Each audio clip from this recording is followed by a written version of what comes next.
Така може да почнем така. Здраво, Ана. Ке може и ти полека да вклучуваш микрофонот и камерата. И добро вечер на сите кои што јас ке го следат и во моментов го следат онлайн предавањето. Добро вечер. Ана. Добро вечер. Само на кратко ќе те најавам. Значи, ги ќе го најавам ова предавање. На Ана Мартиновска со наслов Истории од долапот, македонски еротски фолклор. Да. Сакам да кажам дека предавањето е во рамки на школата за род, сексуалност, култура и политика и е прво од вкупно 3 јавни предавања.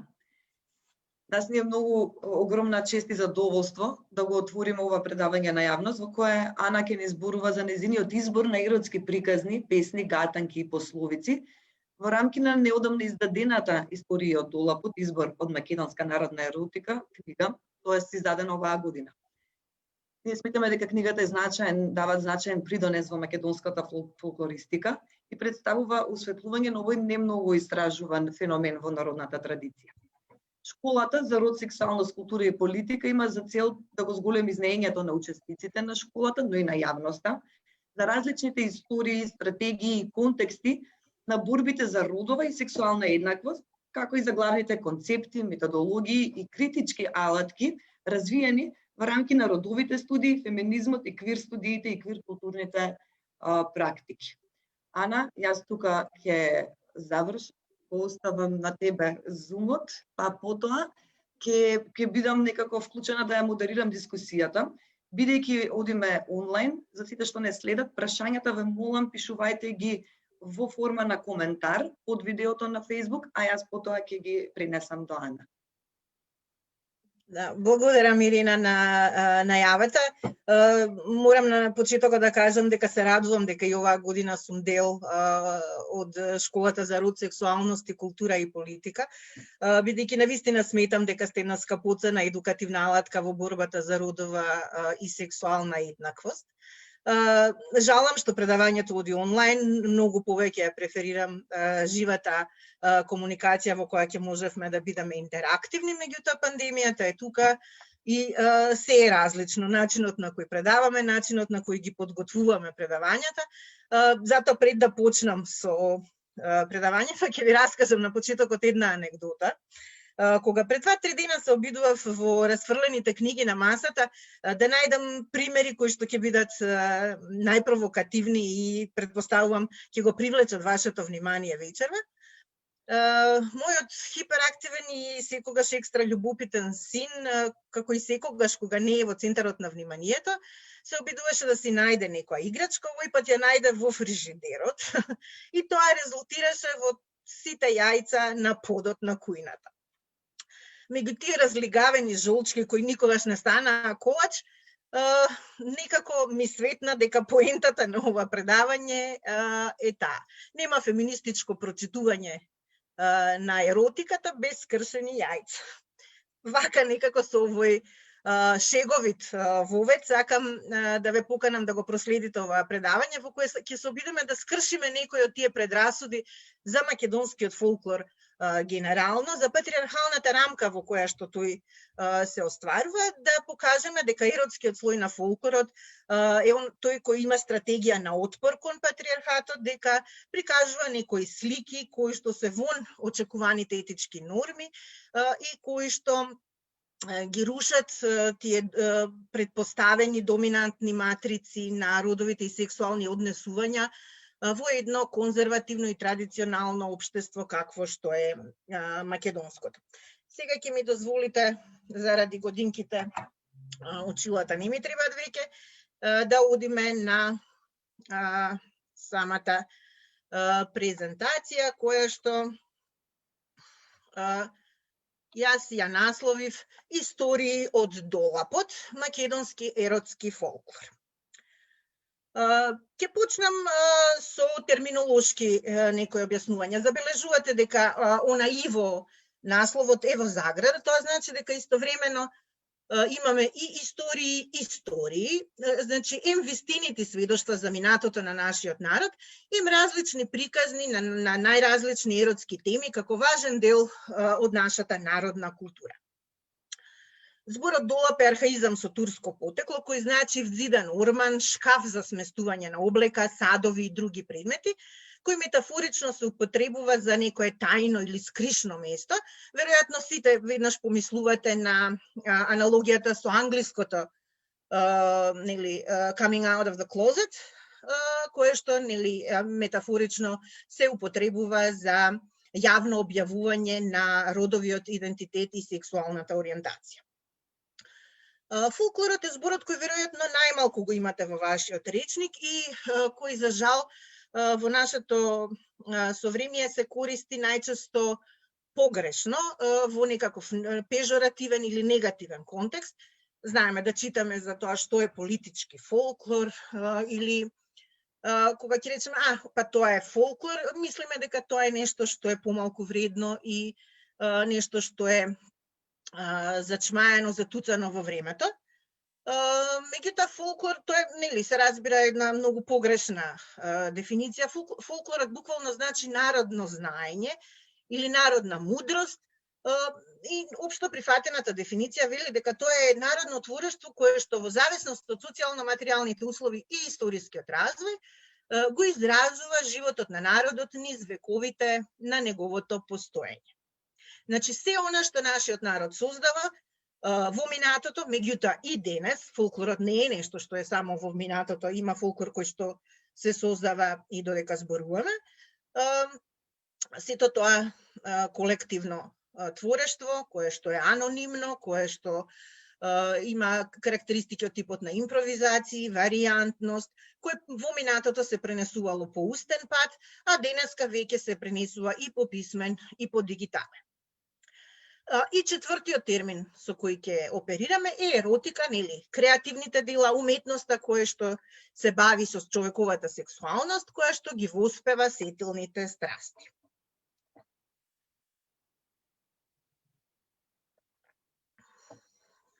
Ова предавање, како што ви рече Ирина, во голема мера се темели на една книга која што излезе неодамна, пред речиси месец и половина, која го носи истиот наслов, Историја од долапот, избор од македонската народна еротика, ја издаде Мијан од Скопје.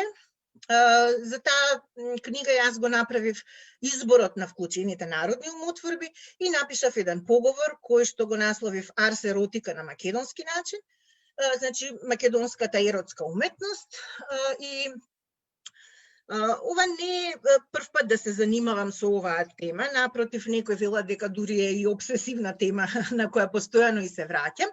Значи, и самата книга е дополнета и проширена варијанта на една предходно објавена книга која што имаше наслов Голиот на гости, антологија на македонскиот еротски фолклор, која што беше објавена во 2007 година и која што за жал одамна е распродадена и практично тоа беше и мотивацијата за повторно да се вратам на оваа тема.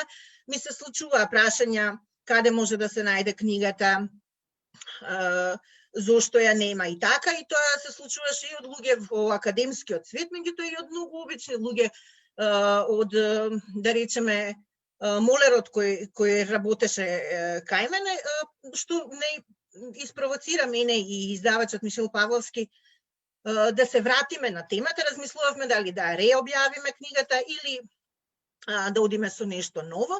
Меѓутоа, со оглед на тоа дека поминаа 13 години од нејзиното објавување, решивме дека е време да се дополни книгата со некои нови примери и приказни што се објавени или собрани во меѓувреме, да видиме кои се новите научни достигнувања на оваа тема, работел ли некој нешто во меѓувреме што е вредно за вниманието на јавноста. И изумев и да спомнам дека сепак овој предговор кој што е вклучен тука се надаврзува и на некои научни текстови кои што јас веќе ги објавив во една книга која се вика Културни парадокси, родот, етницитетот и идентитетот во фолклорот и литературата во издание на Институтот за македонска литература, што е моја матична институција веќе 24 години.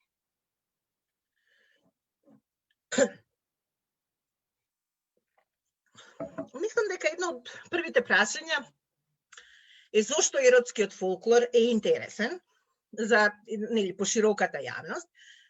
Причината веројатно се крие во атрактивноста или во скокотливоста на самата тема на сексуалноста, она вечна табу тема која што е заробена помеѓу приватноста и фантазијата. Еротскиот фолклор се разбира, го има кај сите народи во светот, ние не сме исклучок, ниту нешто посебно, меѓутоа кај нас тој интерес е можеби зголемен и продолжен и поради недостигот на вакви и слични изданија, бидејќи иако се разбира постојат збирки и статии кои што ја опфаќаат областа на еротскиот фолклор, тие не се многу наброј. Од таа причина јас и навистина се надевам дека овој прилог кон расветлувањето на тоа забрането подрачје на еротскиот фолклор ќе биде инспирација и за многу наредни еротски истории кои ќе излезат од долапот. Членовиве на социјалните мрежи прочитав еден прекрасен цитат од Горан Стефановски, кој ми се стори дека е убав за почеток на ова предавање. И тој вели: сите живи суштества се раѓаат со инстинкт за преживување. Пајаците за да преживеат ткајат мрежи. Луѓето за да преживеат ткајат приказни. За нас нема ништо поважно од овие приказни. Тие се сршта на нашиот живот, рбетот на нашиот идентитет. Затоа вечерва ќе ви раскажувам приказни кои се сршта на еротскиот живот на македонскиот народ, рбетот на нашиот родов и сексуален идентитет из векови. Кога се зборува за раскажувањето на еротски умотворби, најпрво ми текнува на едно сведоштво на професорот Пеношлиски, кој вели дека раскажувањето на мрсните приказни и мажите и жените го сметале за сосема природно и дека тие обично не се обидувале да ублажат нивната еротска страна, посебно не во употребата на еротските зборови. Напротив, тој сведочи дека некои постари раскажувачи дури се чувствувал стремежот приказната да ја раскажат колку што е можно помрсно, значи со детални описи, не одбирајќи ги изразите. Со тоа, како да сакаат да истакнат својата лична верзираност во половите работи, ке заклучи Пеношлиски. И покрај ваквиот став, сепак, кога зборуваме за еротските умотворби, можеме се јавуваат многу проблеми. Еден од главните проблеми е, иако можеби на терен некој ќе ви раскаже ваква приказна, тие ќе имаат проблем да, кога ќе ги замолите да ги вклучите во некаква збирка која што ќе објавите, а при тоа да го споменете нивното име. Значи, проблемот е именувањето на информаторите.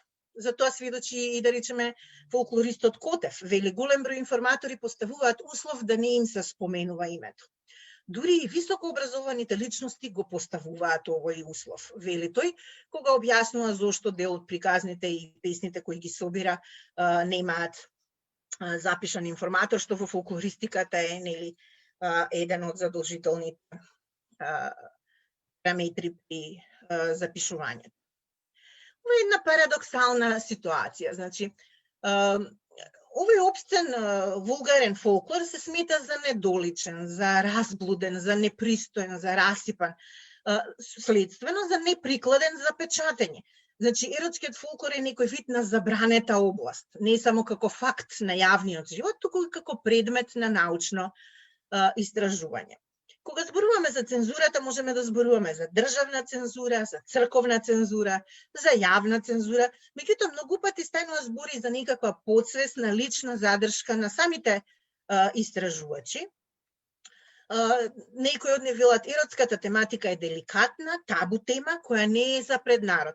Тука значи лежи и тој парадокс. Народот ги создава творбите, меѓутоа кога треба да ги отпечатиме и повторно да му ги вратиме, да ги објавиме за тој народ, тоа веќе станува нешто што е деликатно и имаме некаква задршка. Значи, јасно е дека зборуваме за полето на цензурата и автоцензурата, бидејќи овие еротски народни умотворби биле цензурирани од собирачите, од издавачите кои што не ги вклучувале во зборниците и книгите кои ги објавувале. Кузман Шапкарев, име кое на сите ви е добро познато, еден од нашите големи собирачи на народни приказни, во своите приказни често ги испуштал еротските епизоди. Тој тоа го оправдува понекаде со зборови како овде претходи еден разговор помеѓу измекерот, жените и оддалечениот во лозијата поп. За одбегнување на секоја неприличност, јас го изоставам. Значи дека приказните кои што ги добиваме од него во голема мера се цензурирани и од нив се отфрлени сите еротски епизоди. Шапкарев не е единствен кој сведочиме за ваква цензура. Марко Цепенков, кој што исто така е големото име на македонскиот фолклор, еден од оние автори кои целиот свој живот го посветиле на собирање на навистина импресивен опус на народни умотворби, вели вак: многу приказни ми дошле до рака да ја пишам со гнасни зборови. Арно, ама многу сум се мачил да ја пишувам, да не ми бидат јавни гнасните зборови, ами покриени. Например, кај што требале да се речи газо, сум го кажал под опашката. Каде куро, сум го пишал на редата. Арно, овде ништо нема покриено што е гнасно, ами се сум открил што е гнасно и нечесно речено од нечесните наши браќа прилепчани. Господ да си и прости и нив и нас, што и пишавме овие пословици и мали приказнички. Ке ми простите за прилепскиот говор, значи воопшто во многу од примерите кои што ќе ги читаме и ќе ги раскажувам понатаму, тие се темелат на различни дијалекти на македонскиот јазик, што може би за некој од вас и во комуникацијата ќе биде проблем, меѓутоа ќе се обидам да понекаде и да, ако има потреба, и да ги раскажеме и со современ литературен јазик. Цепенков во продолжение на неговите најгнасни думи ги искажува и своите сомнежи за исправноста на одлуката за нивно публикување. Тој вели: никако и совеста ме мачи. Па дури и бара од издавачот да не се споменува неговото име, туку само да напишат од прилеп, а ракописите да ги изгорат веднаш по нивното објавување. За жал, негова, меѓутоа за наша среќа, тоа не се случило и тие приказни сепак се објавени под неговото име. Се разбира дека ова не е случај само кај нас во Македонија, затоа ќе го наведам и примерот на Вук Караџич, кој што знаете дека е најголемиот собирач на народни умотворби на Балканот, и на кој му се случило истото. Еротските песни и пословици кои што се пронајдени во неговата оставнина, всушност многу долго време биле необјавени. Тој ги собирал 1814 година, меѓутоа истовремено собирал и безобразни и срамни зборови, кои што ги вклучил во својот речник. Меѓутоа, поради тоа бил напаѓан, бил дури анатемисан од некои свештени лица, дел од неговиот речник бил уништен и веројатно тоа е една од причините зошто за време на својот живот не успеал или не се обидел да ги објави и овие умотворби. Таа прочуена пета книга на неговите еротски песни носи наслов Особите песми и поскочице, и таа била објавена дури во 1974 година. Гледате, значи, век и половина, повеќе од век и половина подоцна, со една назнака на корицата дека тоа е само за научна употреба, ги објавил Српската академија на науки и уметности во Белград. Значи, не се предпоставувало дека тоа е нешто што треба да интересира пошироката јавност. Меѓутоа, сепак, дел од овие песни излегуваат во јавноста. Најпрви се објавуваат во некои часописи. По неколку години во скратен облик оваа книга е објавена под насловот Црвени бан, еротски народни песми. Тоа е навистина една култна книга. Изборот го направил Благоје Јастребич и таа станала достапна на пошироката јавност дури во 1979 година. Гледате за колкав временски распон правиме, зборуваме на вистина за еден долг период во кој тие песни биле сокриени во архивите. И дури во 1979 година цензурата и осудата се уште постојат. Јастребич вели дека нема причина да не ги примиме овие приказни онакви какви што се песни, се извинам, без срам и без осуда, и од таа причина тој не бара одобрение од САНУ да ја обнароди оваа книга како што вели, и бил во право, бидејќи книгата многу брзо постигнала една широка популарност. За оние од вас што се мојата генерација или малце постари, веројатно ќе се сеќавате дека тоа влегува и во поп културата преку Оливер Мандич и познатиот хит "Све су се ќе јевене". Еве во прилог и текстот на песната, кој што навистина прави една револуција и во поп културата. Воопшто Оливер Мандич е авангардна личност во тој поглед по многу нешта. Еве тоа можеби е некаква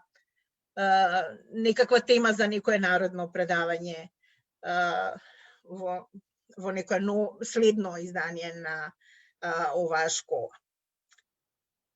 Кога зборуваме за народната еротика на македонската јавна сцена и кај македонските фолклористи кои што се до 60-тите и 70-тите години постоела таа самоцензура и нема многу материјали на непристојни теми кои што се останати. Прво и револуционерно издание во оваа смисла е она кое што во 1981 година го објавува Кирил Пенушлиски под наслов "Македонски еротски приказни". Подоцна, уште два пати има реиздание оваа книга, што веројатно говори за интересот кој што таа го побудила.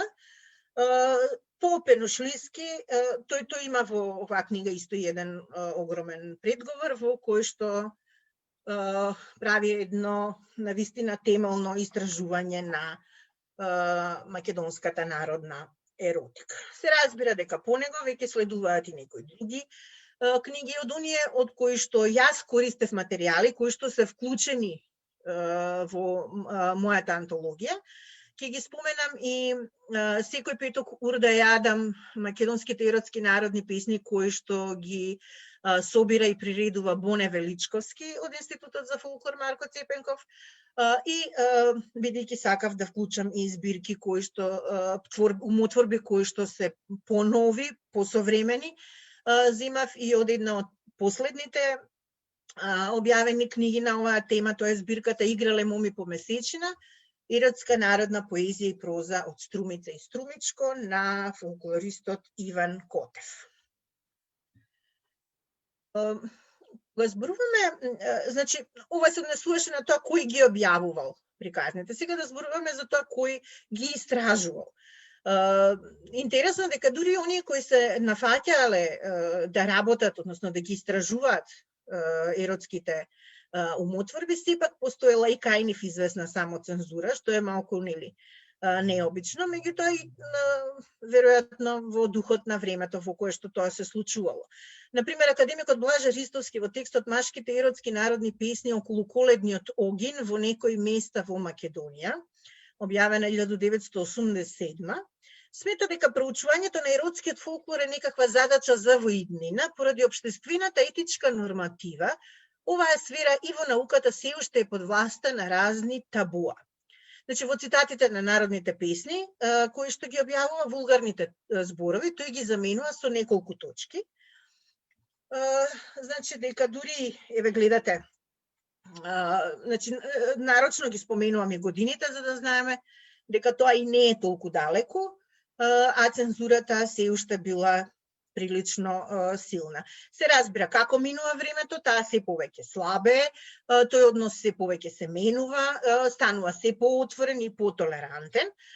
Поради тоа се проширува и листата на истражувачи кои што се бават со еротиката, И јас наведов неколку имиња чисто за оние кои што можеби ќе се заинтересираат повеќе за оваа проблематика, па ќе сакаат да чепкаат, да читат и понатака. Значи Наум Целаковски, Никифор Смилевски, Марко Китевски, Лидија Стојановиќ Лафазановска, Весна Петреска, Анита Светиева, Севин Пиличкова, Илина Јакимовска, Александар Таковски и некои други.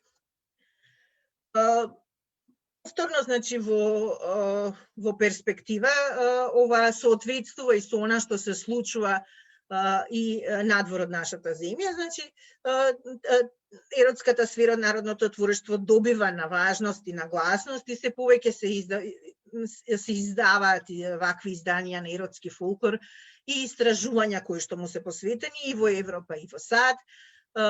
Голем број има и во словенските земји, во словенскиот фолклор, во Русија и така, значи, еве овде споменувам некои од имињата, Борисов и Топорков, да речеме. Во Бугарија е објавен еден повеќе томен фолклорен еротикон, во кој се вклучени нели и гласните думи на Цепенков. И во Белград е објавен еден исцрпен тематски зборник на трудови, кој што е наречен Еротско фолклор у Словена, на Дејан Ајдачич и така натака. Значи, како цензурата спласнува, сега доаѓа време да се популаризира еротскиот фолклор и има луѓе кои што тоа го прават стручно и професионално преку различни форми од типот на научни предавања, како што е едно за третманот на безобразното во етнологијата, да речеме, се организираат етнолошки изложби, Црвен петел, црна кокошка, еве еден од оние кои што се однесува на култовите на плодноста, обредите, опичаите и верувањата. Се снимаат документарни филмови и така натака, значи постојат форми по кои сега се популаризираат достигнувањата, проучувањата на овие теми. Истовремено се разбира соодветно на времето во кое што живееме се јавуваат и процесите на комерцијализација на ваквите изданија.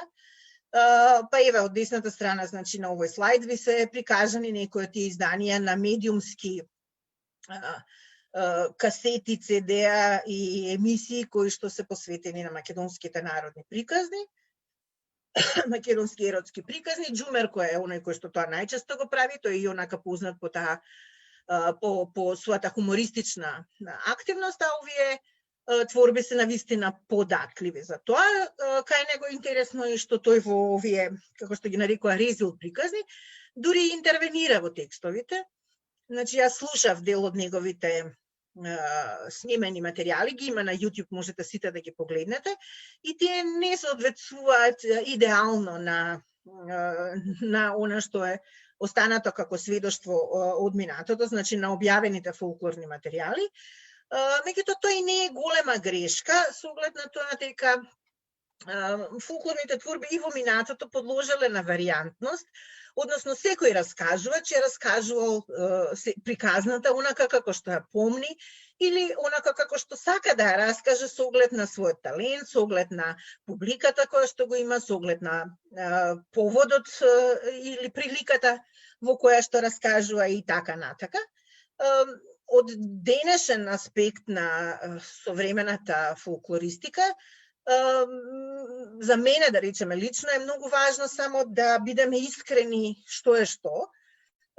Значи, едно е формата на фолклорот, онака каква што ја имаме, а друго е обидот за наше интервенирање и мислам дека тоа треба точно да биде разграничено за да нема заблуди по ова прашање. Што се спаѓа во еротскиот фолклор? Еден од на светско ниво најзначајните истражувачи на еротскиот фолклор е американскиот фолклорист Гершон Ленгман. Тој вели дека еротскиот фолклор не е некаков посебен вид на фолклор, дека е тоа еден вид на оптичка илузија поради издвојувањето на овие творби во посебна категорија поради цензурата, значи во посебни изданија. Меѓутоа, она што е важно дека тој инсистира дека еротскиот фолклор произлегува од секојдневниот живот на луѓето. И при тоа, нели, еротиката означува една мощна широка област на доживување, од директна телесна желба до незините најсуптилни сублимации во различни облици на естетски занес, до духовна љубов, па се до преобразбата во религиозна и филозофска символика. Но еротиката секогаш е важен дел од човековото постоење, од неговиот социјален живот, од неговиот идентитет и самоперцепција, односи и практики. Во таа смисла, ова предавање го замислив така што најпрвен ќе направиме еден преглед низ различните жанрови на фолклор, за да видиме каде се ја има еротиката и во која форма, а во вториот дел на предавањето всушност ќе одиме на една малку повеќе теоретска и родова анализа на сите овие творби. Во македонскиот фолклор еротската тема е широко застапена речиси во сите жанри. Меѓутоа се разбира во различните жанри, еротиката ја среќаваме во различен обем, со различен интензитет и функција. Постојат разлики кои произлегуваат од спецификите на самиот жанр, меѓутоа и разлики кои зависат од тоа кој ги изведува, каде и кога, како и секогаш се под влијание на нормите, на табуата, на системите на регулација кои што ги прославувале, забранувале, прикривале или на некој друг начин ги одредувале манифестациите на сексуалноста. Македонските народни еротски песни се првата голема група на умотворби во кои што е присутна еротиката.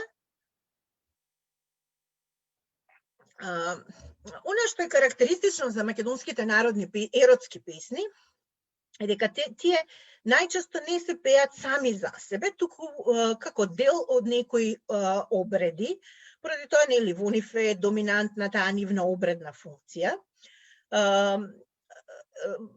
Од тие обреди највеќе ги има во свадбените обреди, каде што архаичната символика зборува нели за потребата од иницијација во сексуалните сопружнички должности. Значи, овие песни биле некаква подготовка за преминот на младоженците од светот на децата во светот на возрастните. Можеле да служат како средство за разгорување на сексуалниот нагон на младоженците пред првата брачна ноќ, нели? Сетете се дека некои од овие творби зборуваат за втората половина на 19 век, или за ослободување од стравот од предстојниот сексуален чин. Примери има повеќе, да речеме во Крива Паланка имало еден обичај во кој невестата кога ќе дојде во домот на младоженецот, таа треба да испее пред сватовите една еротска песна и со тоа всушност таа треба да покаже својата зрелост, својата верзираност, односно да покаже дека е подготвена за своето сексуално живење сега како мажена жена. На Скопска Црна Горе, например, има еротски песни кои што се пеат од жени за време на еден обичај во кој се меси една погача, се нарекува свадбена сваќа. И интересно е дека тестото на таа погача се дупчи, се продупчува со еден толчник, нели знаеме толчникот има форма на фалус, и тоа би требало да имитира, нели, сексуален акт. И за време, значи, на овој обичај, обично се пеат песни и се кажуваат шеги кои што се однесуваат на предстојното дефлорирање на невестата. Други обреди во кои е застапена еротиката на сличен начин се врзани со празниците од зимскиот циклус, значи пред се со коледарските и василичарските обреди. Во нив еротиката е нескриена и многу експлицитно прикажана, значи без никакво воздржување од страна на изведувачите. Овие песни се нарекуваат реденици, бидејќи во нив се редат зборови и меѓутоа се нарекуваат и мрсни или гнасни песни. Нивната содржина е мощна, едноставна, дури рудиментирана. Смислата веројатно треба да се бара во некогашниот магиски карактер, во поттикнувањето кон еротски расположенија, за зголемување на плодноста и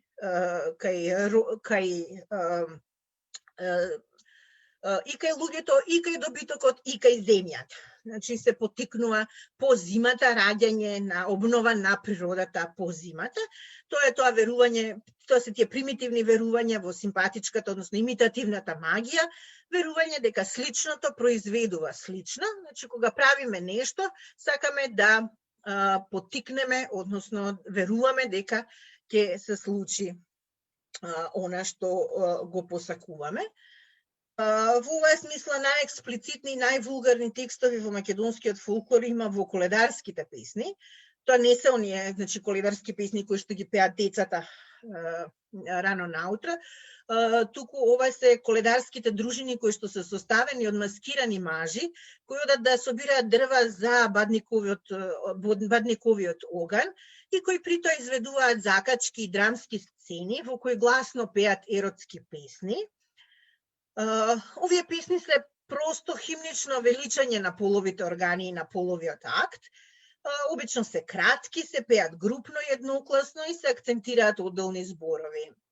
Еве, во прилог и една коледарска песна која што можете да ја прочитате.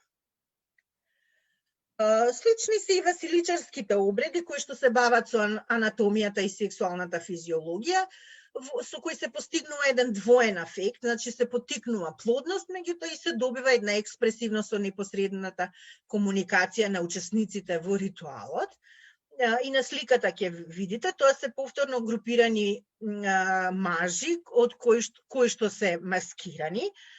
Интересно е дека дел од нив се преоблекуваат во жени, значи и женските ликови се толкувани од мажи, па имаме еве невеста напред на сликата, баба назад и други ликови. Еротската раскалашеност е засилена и со едни стапови кои што ги носат, кои што се задебелени на крајот и наликуваат на фалуси.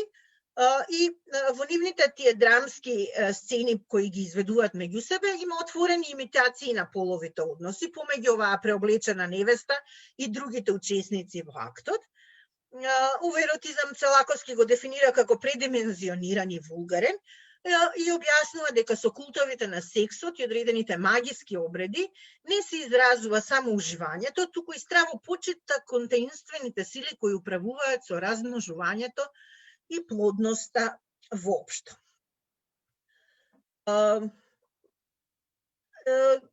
Еротиката има и во многу други видови на песни, ние секако не можеме да ги разгледуваме сите. Еве вака накусок ќе прилетам уште по некои примери, да речеме во митолошките песни. Ги имаме, тоа е значи оние каде што имаме сежеа за сексуални врски помеѓу луѓето и митолошките суштества.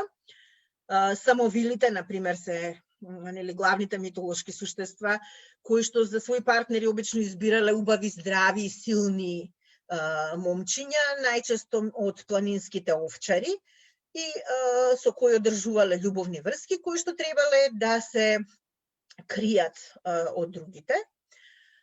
И змејовите пак се прикажани како најголеми љубовници. Тие се смета дека имале силна сексуална енергија, која што некогаш била истоштувачка за девојките, кои потоа се разболувале и умирале.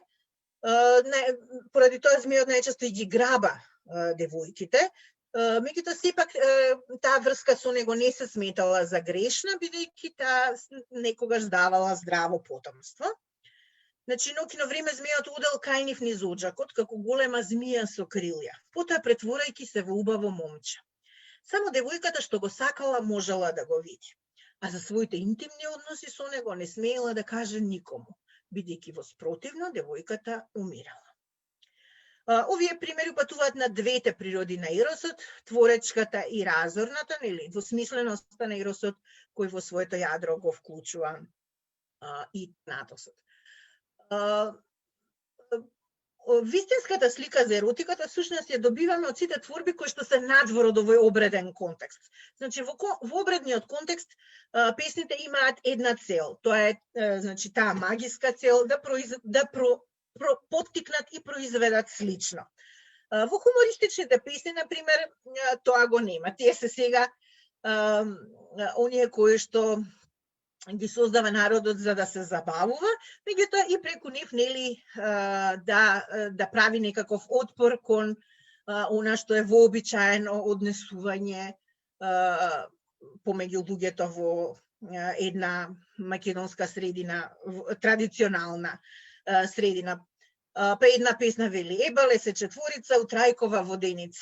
Трајковица переше, Трајко си го мереше. Педача парашка, главата му башка. Значи, еве го, групниот секс не е така скоро измислен. Имаме примери в нашиот фолклор. Еве, и следната е за една мома со неколку момци. Поповите се исто често оние кои што се предмет на исмевање во хумористичните песни, и старците исто така. Оздола иде стар дедо си напрчил куриште, куриште како сурлиште. На момите им вели: абре моми пичести, што сте толку цицести, охо-хо-хо-хо.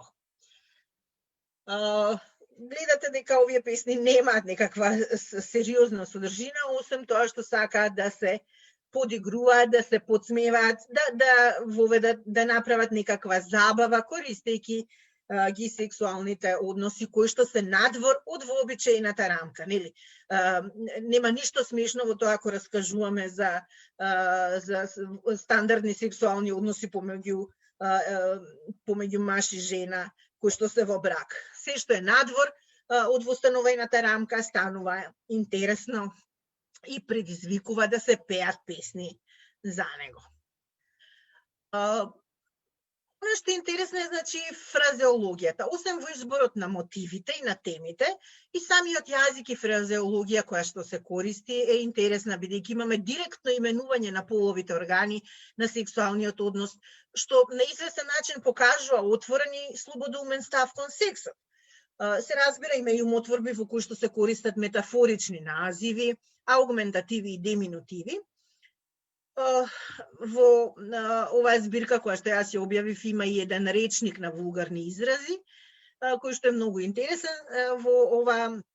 За оваа прилика ги извоив, например, метафорите за машкиот полов орган, кој што во песните и приказните може да биде стап, алац, мандало, чешало, чукало, петел, берокласец, сурлиште, клапец, топорец, топус и така натака и така натака. Има и творби кои што се заснувани на игри на зборови, на каламбори, кога претходните зборови добиваат некаква вулгарна алузија, а најчесто завршуваат со сосема обичен збор. Кој ти го тури жено, кој ти го тури? Кој ти го тури жено, името твое? Кумот ми го тури мажу, кумот ми го тури, кумот ми го тури мажу, името мое. И така натака, и така натака. Очекуваме вулгарна алузија, меѓутоа не ја добиваме. Овој принцип го се среќава и кај македонските народни гатанки, бидејќи во нив самата сексуална практика ретко е тематика, туку во нив имаме една слика во која што не се споменува ниту еден непристоен збор, а еротиката е само имплицитно присутна, како фон, нешто што се подразбира од контекстот, меѓутоа во гатанките не се кажува гласно.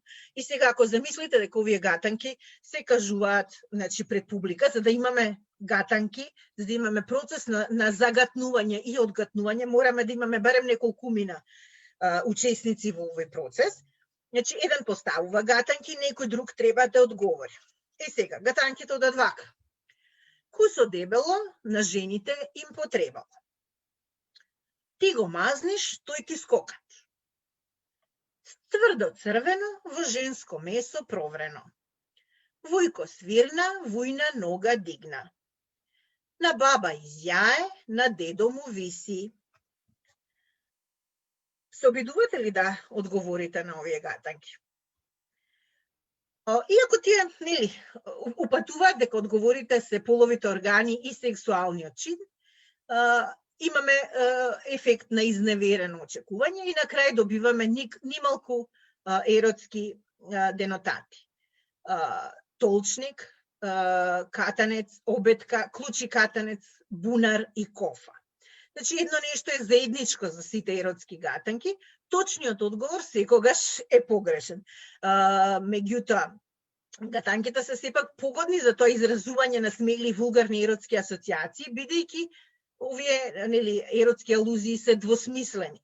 На крајот одгатнувачите остануваат изневерени, меѓутоа самиот процес на одгатнување предизвикува смеа. Нели кога ќе кажете гатанка, вие ги добивате сите погрешни одговори кои што предизвикуваат смеа во публиката. И точно од овој однос лежи таа споредба или многу пати и изедначување на гатанките и вицовите. Си ми извините. Една голтка. Значи, очигледна е таа врска меѓу гатанките и вицовите, бидејќи тие предизвикуваат смеа во публиката, која што уште повеќе се потенцира кога очекувањето ни е изневерено. И многу вицови всушност се гатанки прашанки кои добиваат некаква популарна форма на спонтана вербална забава. Имаат функција да го скршат мразот во ситуации каде е потребно да се загрее атмосферата или да бидат некаков неутрален начин на кој ќе зборуваме за нешто што се уште се смета за деликатно или дури и за табу тема. Зошто петолот нема раце? Затоа што кокошката нема гради. А зошто петолот кога ја јава кокошката ја клука по глава? За да ја истера од глава мислата за брак.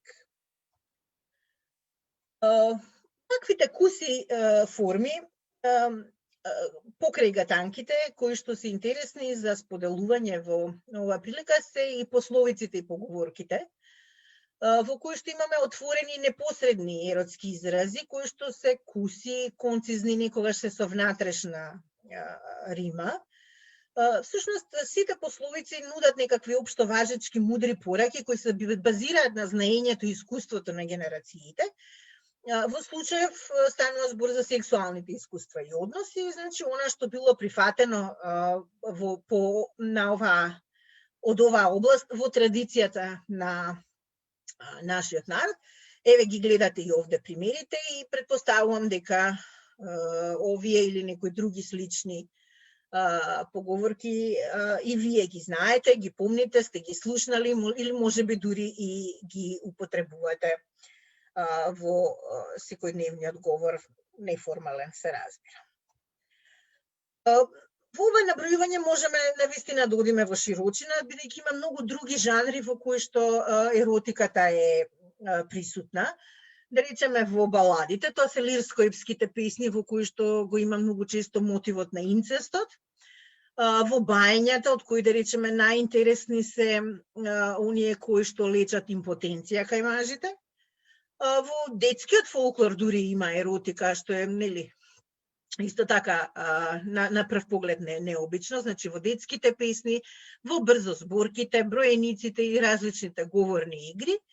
И во сите форми кои што потпаѓаат во големата група на она што се нарекува урбан фолклор, иако ова е на прв поглед некаква контрадикција на термини, значи урбан фолклор е оној кој што се создава денес, во нашето време, повторно оние форми кои што се анонимни, кои што се колективни, кои што се пренесуваат од еден на друг без да знаеме кој е авторот, кои што се темелат на некакво заедничко колективно знаење по одредена тема и кои што се многу пати актуелни, кои што добиваат различни варијанти при поделувањето, се менуваат нивните форми, се импровизира со нив, значи навистина ги исполнуваат сите карактеристики на фолклор, иако сега се создаваат во современи урбани услови и иако денеска веќе некогаш може да се пренесуваат на устен начин, како со вицовите и шегите,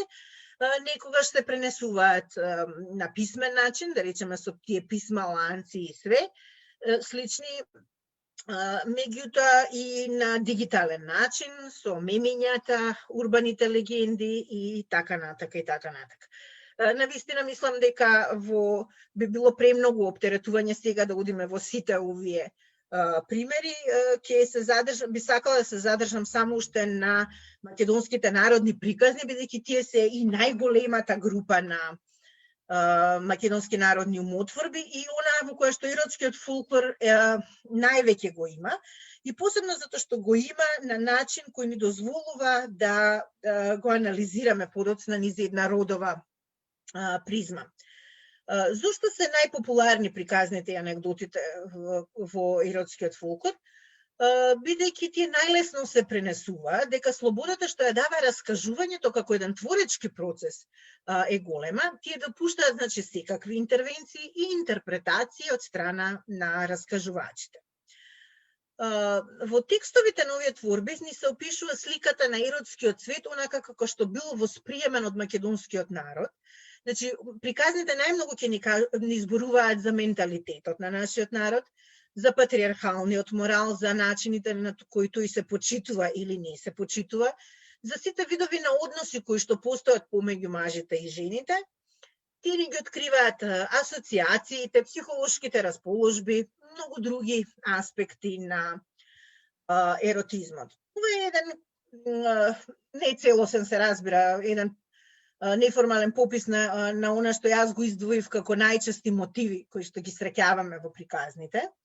Верноста и неверноста на партнерите е под број 1, реакциите и казните од маздата на оние кои што се измамени, сексуалната неспособност понекогаш или сексуалното неискуство, имаме приказни каде што стравот од сексот се обработува, бракот и односите меѓу партнерите се голема група на приказни, луѓето со зголемени сексуални апетити, тука го има воаеризмот, мастурбацијата, инцестот, нудизам, хомосексуалност, имаме и смејување на одделни возрастни или социјални групи, и имаме и фантастични мотиви на разни метаморфози и чуда. Што е интересно? Интересно е да се потенцира дека таа дистинкција помеѓу родовите во приказните има општествена функција, значи дека во зависност од половата припадност се креира и социјалниот идентитет, односно општествениот статус на мажите и жените. Се разбира, тоа повеќе важи за жените, бидејќи физиологијата на жената има пресудна улога за дефинирање на нејзиниот идентитет во македонската народна култура, за разлика од мажот со кој го дефинираат и некои други нешта. Тоа може да се разгледува низ неколку точки, да речеме, честа на жената е врзана за нејзината сексуалност. Се вели, ако е честна жената, честна е и куќата. Кога зборуваме за честа на мажот, многу пати мислиме на нешто друго, а не на неговата сексуална активност. Потоа женскиот идентитет се врзува со нејзиниот капацитет за раѓање. И има едно интересно становиште, кое што навистина е присутно многу, тоа е дека жената е повеќе склона кон грев. И сето тоа низ сите овие приказни можеме да го следиме на тој начин што да речеме ќе ги најдеме пежоративните социјални етикети. Па жената станува курва, распуштеница, ороспија, нечесна, копилјарка, растурена и така натака. Се разбира, сите овие етикети немаат машки пандан. И во македонската народна култура има сведоштва за различни сурови казни за овие жени. За жал, нели, тие одат до некакви крајности од типот на расчеречување со коњи и спалување. Тие примери не се многу, меѓутоа некаде ги има. Тепање или некакво јавно срамотење на жената. Иако има и умотворби во кои што сепак се простува нејзиниот грев и таа продолжува да функционира во рамките на своето семејство. Речиси нема приказни за машките неверства. Значи дека ова не води нели кон тој заклучок дека во македонската народна култура постои едно нормирање и на сексуалноста во зависност од родовата припадност, односно дека тие биосоцијални идентитети се репродуцираат низ односите меѓу половите и дека полето на телесноста и сексуалноста станува ринг за општествената моќ и инструмент за отпор на таквата моќ. Неверните жени во македонската традиција се интересни за проследување. Мажите секогаш ги откриваат неверствата на жените, иако понекогаш имаме творби каде што жените успеваат со својата и троштина да се оправдаат или да докажат дека се невини. Еве, како еден пример ја издвоив приказната Жената Пољак и нејзиниот маж. Накусо ќе прилетам преку неа, нема да ја читам целата во интерес на времето. Се станува збор за тоа дека во едно село избирале пољак, тоа е чуварот на полето, да се разбереме, не станува збор за некој што доаѓа од Полска, и дека жената заминала на тој состанок во селото наместо мажот, и кога ја прашал мажот како ќе го плаќаме пољакот, како ќе биде, таа му вели: "Абре, мажу, лесна беше работата за која се погодивме. Ќе ги ебе наред сите мажи." Па рекохме: "Бидејќи сам сама жена од селото, да почне од кај нас, прво од тебе. И тоа утро сабајлето да бидеш тука." Сушност, таа се договорила со тој божен пољак да дојде кај неа, и кога утрото дошол тој, таа му вели на мажот: "Скри се, јас ќе го превртам и нека сврши со мене работа. Само редот да помине." Го крие мажот под една рогозина, доаѓа оној кој се приправа дека е пољак, и глумат дека го бара мажот, меѓутоа всушност таа го превртува и почнува неа да ја работи, а мажот скриен под рогозина под креветот. Едно време пољакот праша: "Што ти е, мори невесто, тоа под рогозината?" "Тоа е куќето." Мажот почнал да ржи од под рогозината. И ништо, се свршило, си ја изебал пољакот невестата и си отишол.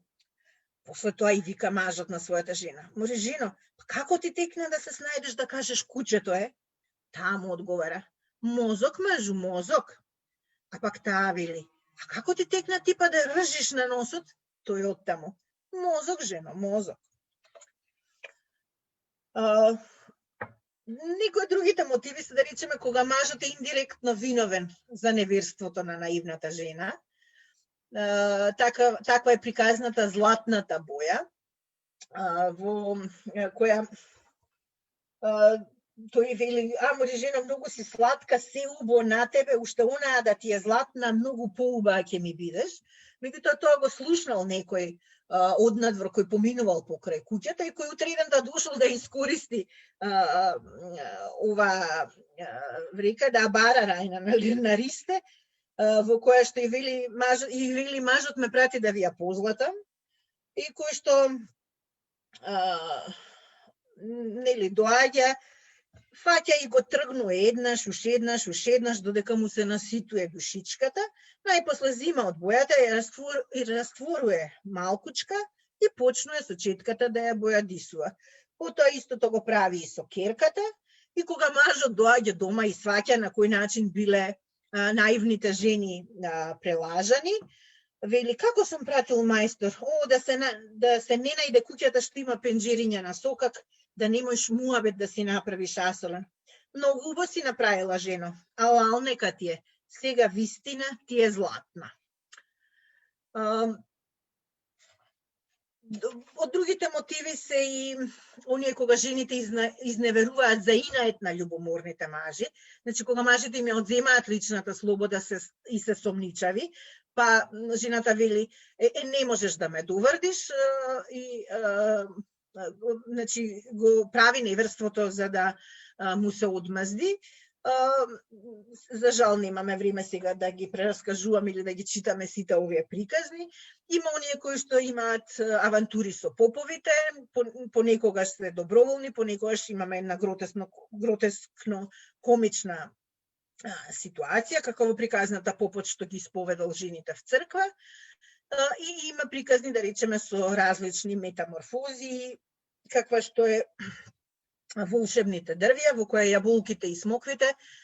јаболките и смоквите растат рогови, а оној кој го знае тоа и кој што ги има овие овошја, ја користи оваа ситуација за да спие и со царот, и со царицата, и со царевата керка, а всушност на тој начин да си ја земе назад својата неверна жена.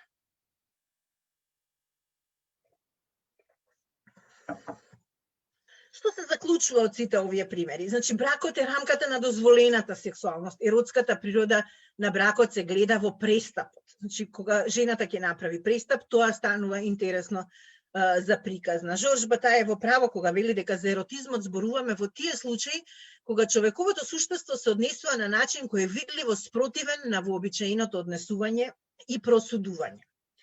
Значи, еротизмот овозможува да се дзирне во опачината на една фасада, чија безпрекорна надворешност никогаш не се доведува под прашање. Опачината ги разоткрива чувствата, деловите од телото и постапките од кои обично се срамиме. Значи, можеме да ги анализираме различните доминантни репрезентации на сексуалноста, оние во кои сексот е цел сам за себе, меѓутоа оние каде станува инструмент за казнување или материјална добивка, преголемите гениталии на машкиот пол, сексуалните желби на старите лица, женскиот вишок на сексуална желба и така натака. Меѓутоа важно е да се истакне дека не постои некаков строг шематски пристап во нивното представување. Присутна е единствената законитост. Во сите случаи, без оглед на каква е разврската, тие предаваат одредено животно искуство, кое не мора секогаш да има општо или пошироко значење. Голиот на гост е една од приказните кои веќе сум ја раскажувала јавно, нема потреба целата да ја раскажам повеќе. Меѓутоа погледната сликата, значи, кога ќе ја погледнете вака сликата, претпоставувате дека е финска сауна или некаде во Скандинавија. Малку мина од вас, може би никој не може да ги замисли своите баба и дедо во ваква ситуација. Значи, приказната зборува баш за една таква ситуација, кога во едно семејство голотијата и сексот се прифатливи, и тоа и вомбрачниот секс, и хомосексуалниот секс. И ваквите приказни се многу интересни, бидејќи се добар пример за замолчување на сите оние кои не обетуваат дека да се биде геј или бисексуален е нешто модерно што сме го научили и преземале од напредните европски демократи и слични предрасуди со кои денес се дискриминира ЛГБТИ заедницата во Македонија. Она што значи, забележуваме дека постои еден амбивалентен став кон еротиката. Македонската култура е навидум патриархална и конзервативна и тоа е ограничувачки фактор во однос на слободното однесување на луѓето. Меѓутоа, наместа постои еден поинаков однос кон телесноста и сексуалноста во рамките на истата таа патриархална средина. Понекогаш тоа не идува на отпор, на јасна осуда, понекаде се прифаќа како нешто сосема природно. Промискуитетот и склоноста кон слободата и сексуалните избори во општествените норми се знак на индивидуалните сваќања и конкретните животни ситуации. Значи дека еротскиот фолклор ги отвара сите овие прашања за конструирање и дисциплинирање на родовите и сексуални идентитети, нуди можност за анализа на образците и нормите на однесување во однос на патриархално поставената рамка и зборува за прашањето на моќта, бидејќи еротиката очигледно може паралелно да биде и опресивна и омоќувачка алатка. Општественото сваќање на машкоста и женскоста автоматски се пресликува на полето на сексуалноста, која се врзува со хиерархиските односи меѓу жените и мажите, кои се манифестира низ точно одредени родови улоги.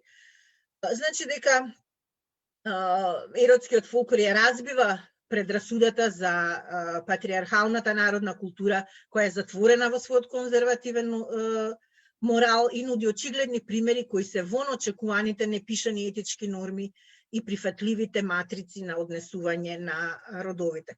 Значи, посебно, како што уште еднаш ќе нагласам, за разлика од оние песните обредни, каде што имаме друг контекст, во приказните имаме еротски фолклор која провоцира догматската норма на патриархатот, фалоцентричната идеологија, потребата за контрола на женската сексуалност. Иако понекаде има зацементирани идеи за женскоста и машкоста, например за неверството се казнува жената, не и низиниот љубовник. Од друга страна има мотиви за жени кои се спротивставуваат на машката љубомора и на ограничувањето на нивната сексуална слобода. Например, мотиви за момата која сакала маж со 2 чешала, или маж со мандало кој го товареле на 14 коли, што говори за еден поинаков, послободумен начин и еден однос без лажно морализирање во однос на здравите женски сексуални апетити. Тој им дава на жените право отворено да ги изразуваат своите сексуални желби, макар метафорички, со алузија во врска со апетитот на храна, но што е уште поважно, вклучување во недозволени прелюбнички односи, кои иронично се средство за омоќување на жените со кои тие сакаат да направат непослушните мажи да се адаптираат на прифатливите модели на однесување и да ги дисциплинираат. Сексот за овие жени е уживање, но исто така и средство за зачувување на известна рамнотежа во општеството. Страстните и промискуитетни жени, дури и кога се осудувани и исмевани, сепак говорат за предизвикувањето на доминантните матрици на однесување, обид за разнишување на востановените правила и стереотипните женски представи. Значи, тие портретираат жени кои имаат нескриени сексуални апетити, кои имаат различни мераци и сексуални преференции, што зборува отворено за женската сексуалност, онаа која предолго беше означувана како дива, ирационална и опасна, се со цел ефикасно функционирање на триархат. Сите овие примери на еротски фолклор укажуваат на неопходноста од промена на културните матрици и наративи во неколку смисли. Најпрво, поинаков третман на женската и машката сексуалност, одвојување на сексот од репродукцијата, критика на бракот и моногамноста, отворање кон сексуалните различности.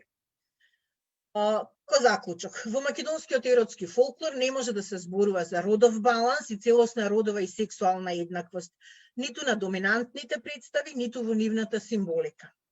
Сепак, овие фолклорни умотворби се исчекор од зачмејноста на репресивниот патриархален систем и прилог кон слободното изразување на родовата, сексуалната, а со тоа и социјалната различност. Благодарам на вниманието и сега е време за вашите прашања. Повелете. Ти благодарам, Ана, многу. Искрено жал ми е што не можевме да го направиме во живо предавањето, за да можеш да ја почувствуваш енергијата и фидбекот од луѓето, а можам да ти кажам дека мојот инбокс гори. Не само од луѓе, туку и во различни групи. Голема дебата предизвика и синтагмите кои што се користат за да се опише машкиот полов орган, особено берокласец има интерес за тоа, ако го објасниш од каде доаѓа. Јас ќе ги прочитам и прашањата. Па ако имаме време ќе поставам и јас, ако не, тоа е тоа. Сепак нели да дадеме простор за другите. Александра Савевска. Дали секогаш се мажи лицата кои ги глумат младоженците на василичарските обреди? Да. Дали најчесто се мажи маскирани на василичарскиот обред и дали жените ги пеат тие мрсни песни заедно со мажите? Значи, во овие обреди под маски учествуваат само мажи, зборуваме нели за традиционалните форми. Денеска сите овие форми добиваат и поинаков контекст, ќе го објаснам. Значи, во традиционалната форма на василичарските обреди, воопшто на сите обреди под маски, мажите ги глумат сите улоги и тие се преоблекуваат во жени, за да ги глумат потоа тие драмолетки помеѓу нив, тие драмски сцени во кои што се имитираат сексуални односи, да речеме, во кои се краде невестата во другата соба, па дедото оди да ја земе и така, значи навистина прават сцени во кои се подигруваат со тоа, меѓутоа мажи ги глумат и жените апсолутно.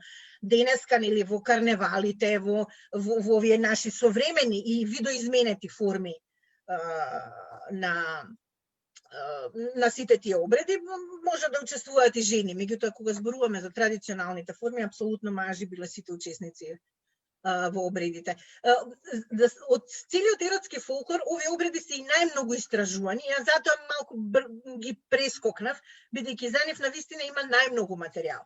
Тие се оние за кои што најмногу пишувале и ги истражувале, за разлика нели од овие другите приказните во кои повеќе зборуваат за менталитетот и за за начинот на кој ги доживуваме родовите идентитети. Фала. Имаме ли творби каде женската сексуалност и желба е во фокусот, само задоволување истополови сексуални практики и слично? Значи, има каде што повеќе имаат приказни во кои што жените и нивните сексуални апетити се мотив. Има, да речеме, приказни во кои што жената бара од таткото да и најде сега момче кој ќе го земе за маж, а кој што ќе ги задоволи нејзините големи сексуални апетити. Таа кога приказната вели кога моча како лавица да работи, значи и вели поради тоа мора да најде маж кој што ќе има орган со навистина надприродни димензии. Сега таткото се фрла во потрага по барање на маж кој ќе ги задоволи апетитите на неговата ќерка. Нели? Не воопшто надвор од таа рамка. Или кога има приказна каде што тројца браќа доаѓаат со обид да ги исполнат сексуалните желби на една девојка, таа успева да ги прелаже, да им ги собере парите, додека нели едното, третото момче сепак не се погоди, па успева да заврши со хепи енд таа приказна. Значи бара една маж со две чешала и така. Во овие приказни женската сексуалност е секогаш насочена кон мажите. За жал јас барем не сум прочитала лесбијски мотив во македонските народни приказни. Ти благодарам. Има еден коментар. Проблем е што и денес ова се активни роли на жената, а за мажите е нормално да изневеруваат, а тоа пак е поврзано и со насилството врз жената. Кога сме кај коментарите, сакав да споделам и нешто што за мене остана и секогаш станува важно после секое предавање твое, Ана, а тоа е дека многу често и денеска сме прекорувани кога зборуваме за сексуалноста, дека тоа е некако нова тема во јавноста, дека треба да ја третираме многу внимателно и скриено, не ги знаеме уште ефектите од истата, особено врз младите. Многу често темите за кои што зборуваме денес, кои што се табу теми, се сметаат дека се увезени од некаде и токму критиката доаѓа е закотвена во таа референца дека ние со тоа ја нарушуваме традицијата, дека се отклонуваме од нашата традиција. Така што мене ми е многу драго што има повеќе луѓе кои што ја истражуваат темата на сексуалноста во фолклорот и на овој начин всушност и докажуваме дека никој од овие теми не се вчера започнати, дека тие се вткаени и во нашата традиција и дека за нив треба многу слободно да зборуваме. Вистина, Ирина, овие творби на кои ги анализирав се собирани во втората половина на 19-тиот, низ целиот 20 век и некои има и приказни кои што се многу актуелни, собирани во последната деценија. Меѓутоа, да, апсолутно верувам во тоа дека многу од овие приказни се и денес реалност во многу места во Македонија, во многу семејства и дека за жал и мојата констатација е слична дека многу од овие стереотипи и предрасуди кои што се провлекуваат, ние и денеска можеме да ги почувствуваме дека односот кон жената и натака е врзан, да речеме, со нејзината физиологија и натаму од жената се очекува пред се да се оствари во својата мајчинска функција, инаку е нецелосна или неисполнета до крај или не знам што. Јас лично самата сум била предмет на дискриминација затоа што се бавам со овие теми, во смисла дека сум жена, дека сум млада, тогаш кога почнував, не сега. Дека тоа некако не ми приличи, за разлика, нели да речеме, од професорот Пенишлујски, кој бидејќи бил етаблиран професор и етаблиран во на македонската академска сцена, претпоставувам дека не наидувал на истите. Кога требаше голиот на гости во 2007 година да ја промовираме јавно, верувај дека речиси не можев да пронајдам некој што професор од мојата катедра кој што ќе сака да зборува јавно и да промовира мојата книга. На крај се нафати еден од академиците, академикот Гане Тодоровски, меѓутоа дури тој беше на самата промоција усрамен зошто нешто што треба да се задржи во приватноста, ние сега јавно. Како тоа јас сум поканила глумец кој ќе ги чита овие приказни, а во публиката биле седнати и моите роднини и пријатели. Значи, постои за жал ние се уште живееме во една култура која што е длабоко патриархална, се разбира, некои нешта се менуваат, некои нешта нели имаме полиберален став, можеме да очекуваме, меѓутоа за многу нешта и се уште не чекаат истите борби кои што ги водели жените многу понапред. Како викаат ова пипер на устата. Се сеќавам на твоето гостување на срамота и беше навистина интересно да се слушне како поминува и оваа тема помеѓу академската јавност. Јас за крај имам само уште едно прашање, кое што многу повеќе поврзано со фолклорот, народната книжевност, а потоа можеш ти да го и поврзеш со еротската народна книжевност. Сум инспирирана од последниве години дебатите во однос на вклученоста на народната книжевност во образовниот процес, особено во основното образование преку предметот македонски јазик. Голем дел од народните приказни и песни предизвикаа прилично бунт и револт кај јавноста. Нормално, тие се настанати во еден различен општествен контекст, временски, но и вредносно. Проблем е што застапуваат одредени вредности системи кои што се исклучително, да речам, непријателски кон жените, накратко. Но секако нели зборуваме за 18 и 19 век, а тие се ставени во рамки на образовниот процес без никако да бидат врамени или да е објасната таа дистанца. И јас исто така не се согласувам со апсолутните позиции на исклучување комплетно на народната книжевност од образовните процеси. Па може би е важно да објасниме постои ли начин како народната книжевност може да биде вклучена, при тоа да се нели при обработката на овие текстови да биде ангажиран некаков критички апарат и конечно дали сметаш дека и еротската фолклористика, еротската народна книжевност треба да биде дел од образованието или се уште треба да остане надвор или можеби само во третиот циклус или само во високото образование? Ирина, загатнаш многу суштински прашања кои што се и многу пошироки од времето кое што го имаме овде. Проблемот со нашето образование и програмите по книжевност се исто така многу сериозни. Седно дали станува збор за примерите од народната или примерите од современата книжевност. Значи и таму имаме децата уште од градинки ги пеат оние песни од типот тато на работа одија, мама дома меси. Значи апсолутно оние кои што ги и учебниците кои што се користат за жал некогаш се многу стари, значи со децении назад стари и веројатно дека оние кои што ги пишуваат и како да кажам не воделе сметка за овие аспекти и начинот на кој може тие творби да се читаат надвор од нивната литерарна или естетска вредност. Апсолутно верувам дека на народната книжевност е место во учебниците. Ние не можеме, историјата на македонската книжевност не може да постои без народната книжевност.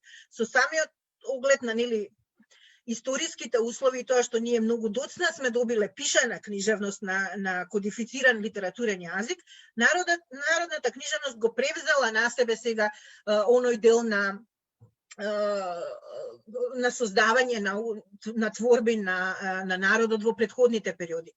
Меѓутоа, доаѓаме повторно до професионалците кои што би требало да го прават изборот. Не само што треба да се изберат адекватни приказни, творби воопшто, меѓутоа тие, како што велите, треба да се стават во една рамка која што ќе го објасни историскиот контекст, која што ќе ги објасни контекстот во кој се создавани, во кој што се интерпретирани и пренесувани овие умотворби, а не можеме едноставно да го пресликаме денешниот аршин на нешто што се создавало пред 2 века.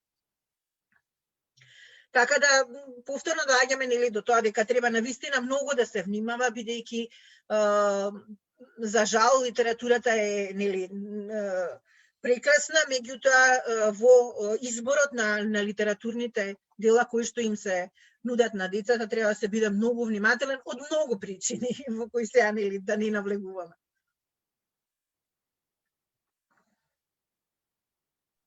Ана, ти благодарам и уште од неколку луѓе ми стигна прашања каде може да се набави книгата? Книгата е издание на Мијан, меѓутоа има во книжарниците на Или и на полица во центарот на Скопје. Фала ти, Ана. Збореше многу долго, ти исцрпивме, ама не беше многу важно да ти имаме како дел од јавните предавања, затоа што знаеме дека оваа тема и предизвикува поголем интерес кај пошироката јавност. Само да најавам благодарам уште еднаш на поканата, Ирина. За македонскиот фолклор малку се говори јавно и мене ми е драго ако навистина предизвикавме интерес кај вашата публика. Па имајќи предвид дека имавме постојани 70 слушатели, гледачи на ова предавање, сигурно, а секако истото ќе биде достапно и на YouTube каналот на Коалиција Маргини, ќе го споделиме и на Facebook. Уште еднаш да се заблагодарам, Ана, на тебе, на Илга Европа како поддржувач кој што возможи да се организира оваа школа и овие предавања, на Коалиција Маргини и ЛГБТ центарот за поддршка, и да го најавам следното јавно предавање на 17 декември. Благодарам, Ана. Поздрав да сите. Добра ноќ, пријатно. Добра ноќ.